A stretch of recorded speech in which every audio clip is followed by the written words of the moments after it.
There are three different types of cameras at Nexsmart. We have our standard cable camera, which you can identify by being powered by cable, and that is not motorized. Next, we have our PTC or motorized cameras, which you can identify by being able to move it in 2 axes directly from your mobile phone. And then lastly, we have our battery cameras, which you can identify by not having to connect a power cable to turn it on, and that it has a PIR sensor in front of it. In terms for the interface for our cable cameras, up in the left corner you see a little date and a time, which will sync automatically whenever you connect it to the Wi-Fi. Up in the right corner you see a signal strength as to how strong the signal is for your camera and your Wi-Fi router. Down on the left you see a little speaker icon. If you click this on, you will be able to listen what's going on around the camera. And next to that you will either have an HD or an SD icon. This is the quality for the live view. No matter what you have set this to, it will not affect your recording, which will always be in the highest quality. And over to the right, you will have a full screen option, where here you have the full screen of your live view, where you can zoom in and move around on the picture. Up in the left corner is a little arrow to take you back to the interface. Under the live view, you have a few more settings. Here is the screenshot option, which take a screenshot of your live view and save it to your phone. Next to that, you have the speak option, where you can talk out through the camera to, for example, the person at the camera. And next, we have record option, where if you click this on, it will start a recording of your live view, and click it again to stop the recording and save it to your phone. Down left, we have the playback option, where you can see previous saved recordings from either your motion or your non-stop recordings. To the right, we have cloud storage, with subscription, where you can save all your recordings up in the cloud instead of the SD card. And to the right for that, we have alarm settings, where here you have a shortcut into, for example, motion settings, and for some of our cameras, sound detection. And lastly, we have photo album, where here you can see your screenshots and your manual recordings. For a little more in-depth settings, up in the right corner, you will see a little pencil. In the first, we have the option to change the name for the camera. This could, for example, be the location for the camera, the living room or the backyard, which makes an easy indication as to which camera has, for example, detected movement. Next, we have device information, which includes the ownership of the camera, the IP address, and the Wi-Fi signal strength. Next is tap to run and automation. Here you can see specific automations you have set for the camera. You can turn it on and off individually. Next, we have basic function settings, where for some of our cameras you can turn off the status indicator, which is the little LED in the front and the back of the camera. You also have the option to flip the screen upside down, for example, if it's mounted in the ceiling. And next is time watermark, which is the little date and the time up in the left corner you see on your recordings or your live view. And next we have IR night vision, which is your infrared LEDs. If it's set on auto, whenever the camera detects it's getting dark enough, it will turn on the infrared LEDs. You can also tell it not to turn on at all, or have it on constantly. Next we have detection alarm settings, where here you have the option to turn on motion alarm, which gives you a notification whenever the camera detects a movement. You can also adjust the sensitivity. If it's detecting too much, you can set it to low, or if it's not detecting enough, you can set it to high. Some of our cameras also have sound detection. Whenever the camera detects a sound, you will see a little notification. You can also adjust the sensitivity for it. If it's detecting too much, you can set it to low, or if it's not detecting enough, you can set it to high. Next, we have storage settings. If you have installed an SD card, you will here see the total capacity, the used, and the remaining capacity. Next, under here, you have the local recording, which allows the SD card to be the recording device. Under there, you have recording mode, where non-stop means the camera will record all the time. Where if you turn to event recording, it will only record whenever the motion is being triggered. You also here have the option to format the SD card in case the total capacity is not showing up correctly.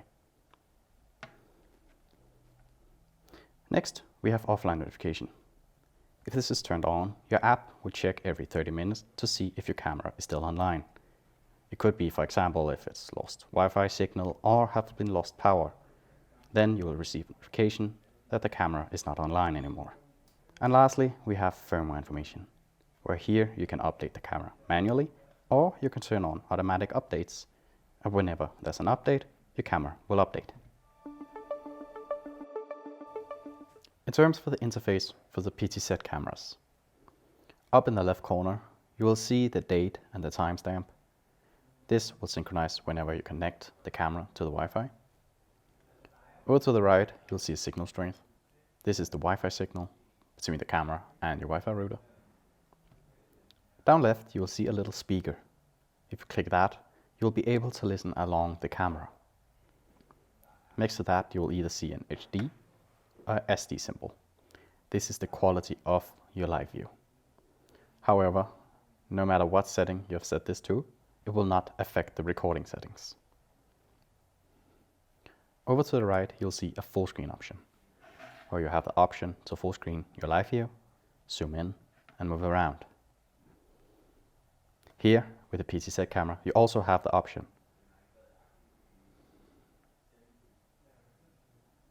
to adjust the viewing angle, either by swiping up or down. Click again, and a little arrow up in the left corner to go back to the interface. Under the live view, we have screenshot. Whenever you click that, it will take a screenshot of your live view and save it on your phone. Next to that, you have a little microphone. Whenever you press that, you can talk out through the camera to, for example, the person at the camera. Next to that, you have the record option. Here, whenever you click it, it will start a recording of your live view, and when you click it again, it will stop the recording and save the recording to your phone. Next, down left, is the playback option, where here you can see the recordings that has happened either with the non-stop record option or with your event recording, your motion detection. Next is the cloud storage, where if you have purchased the cloud storage subscription, you're able to see the recordings you have saved up in the cloud instead of the SD card. Next is the signature of our PTZ cameras, direction, where here you have the option to, by simply a click on a button, adjust the viewing angle of your camera. If you scroll down on the left is the alarm settings, where here you have the option to turn on motion detection alarm or motion tracking. And lastly is photo album, where here you can see your screenshots or your manual recordings. If you want to go into the deeper settings, a little pencil up in the right corner will take you there. The first option, you can change the name of your camera. This could be, for example, the location, the dining room, or the backyard, to easier identify which camera has detected movement. Next, we have device information, where you can see the owner of the camera, the IP address, and the signal strength. Next is tabs around and automations. Here you will see the different automations you have made specifically for this camera. Here you can turn it on or off individually. Next, under basic function settings, we have the flip screen option, where if the camera has been mounted in the ceiling, you can easily flip the screen by clicking that on. Next is time watermark, which is the little date and time you see in your live view and your recordings. You can simply turn that off or on. Next is talk mode, where you can change if you want to hold down the little microphone in the interface to talk out, or you want to click it, then it turns on, or click it again to turn it off. Next is IR night vision. This is in your infrared settings, where if it's set on auto, whenever the camera detects it will get dark enough, it will turn on the infrared. You can also turn it off permanently or turn it on for constantly. Next is detection alarm settings, which you know from the interface, allows you to turn on motion detection alarm. Here you can also adjust the sensitivity. If it's reacting a little too much, set it to low or maybe medium. Or if it's reacting too little, you can set it up to high. This will give you a notification whenever the camera detects a movement. You can also turn on motion tracking. Whenever this is turned on, it allows the camera to pan along the movement it registers. This allows you to get a better angle of view of your camera and the recording. Next, we have storage settings. Here you can see the total capacity of the SD card you put in. You can also see how much it has used and how much is left. Whenever local recording is set to on, it will record directly on your SD card.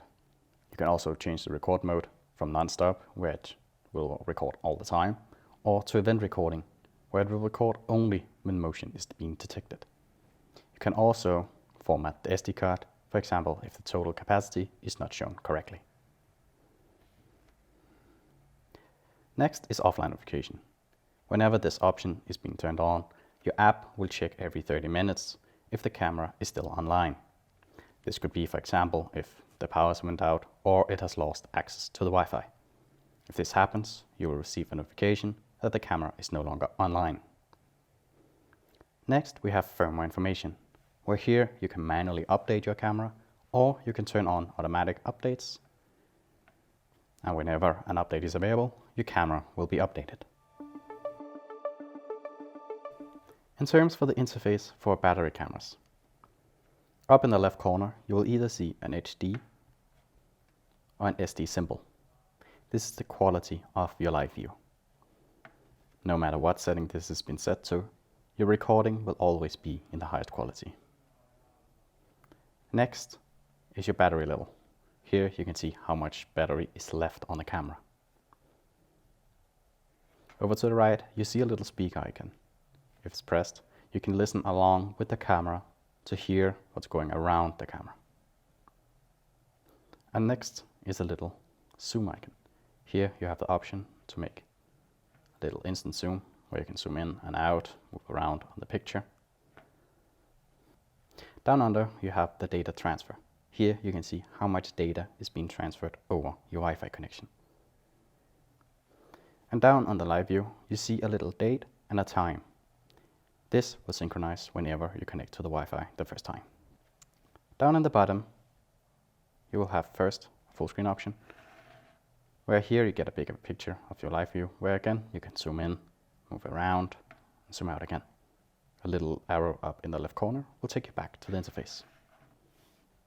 Next to that, you have a little camera, where here, if pressed, it will take a screenshot of your live view and save it directly on your phone. Next is a little microphone. Whenever pressed, you can talk out through the camera, for example, to the person at it. And next is a little camera, where here you can record your live view, and pressed again, it will stop the recording and save the video directly on your phone. And lastly, we have two arrows, which bring up a little more settings, where one will be playback, where you have the option to see previous saved recordings, for example with your motion detection. Next is gallery, where here you can see screenshots and manual recordings. Theme color, if you don't like the light mode, you can change it to dark mode or back to light mode. Night mode, which is your infrared settings. Whenever set to auto, it will turn on the infrared LEDs automatically. You can also turn it off constantly or turn it on permanently. PRR settings, which is your motion detection. You can set it either to off, you can set it to low or high. If it's not registering enough, you can set it to high, or if it's registering a little too much, you can set it to low. And then down at the bottom, we have messages. Under messages, you can see, for example, motion detection, or if you have automations, whenever they have been activated. To the right, you have cloud. If you purchased the subscription, you can see your recordings, which have been saved in the cloud instead of the SD card. And lastly, features, as we saw before. For the deeper settings, up in the right corner is 3 little dots. In the beginning here, you have the option to change the name for your camera. It could be dining room or the backyard, for example, to easier identify which camera has detected movements. Next, we have device information, which includes the owner of the camera, IP address on the camera, and the signal strength for the Wi-Fi. Next is tap to run and automations, where whenever you've made automations for the camera, you can see them specifically here, where you can turn them off and on individually. Next is basic function settings, where here you have the option to flip the screen if the camera has been mounted in the ceiling. You can turn off the time watermark, which is the little date and the time you see on your recording or on your live view. And talk mode you can change from holding down the little microphone you saw in the interface, or you can set it to a tap where you click it, where it will be turned on, and click it again to turn it off. Next is IR night vision, which is your infrared settings as we know from the interface, where here you have the option to set it to auto. It will turn on whenever the camera detects it will get dark. You can turn it off constantly or turn it on permanently. Detection alarm settings, you have the option to turn on and off human body filtering. The camera, whenever this is turned on, will try to filter out cats or dogs and some animals. If you wish to still get notifications and recording, for example, of your backyard whenever an animal is passing by, you can turn off this setting. Next is PRR settings. Here you can turn it off if you don't wish to have any recordings or motion detections. You can set it to low if the camera is detecting a little too much, or you can set it to high if the camera is not detecting enough. Next is power management settings, where here you can see the remaining battery. You can see which power source it is, if it's battery or plugged in for charging, and you can set an alarm threshold as to how low the battery level needs to be before you receive a notification. Here you can change between 10 or 50%. Next is storage settings, where here if you have inserted an SD card, you can see the total capacity, the used capacity, and the remaining capacity. You can also format the SD card in case the total capacity is read incorrectly. Next, we have offline notification. If this is turned on, the app will check every 8 hours to see if the camera is still online. This could, for example, be if the camera has lost power or has lost Wi-Fi signal. Then you receive a little notification on your phone that the camera is no longer online. And lastly, we have firmware information, where here you can manually update your camera, or you can set up automatic updates, and whenever an update is available, your camera will be updated.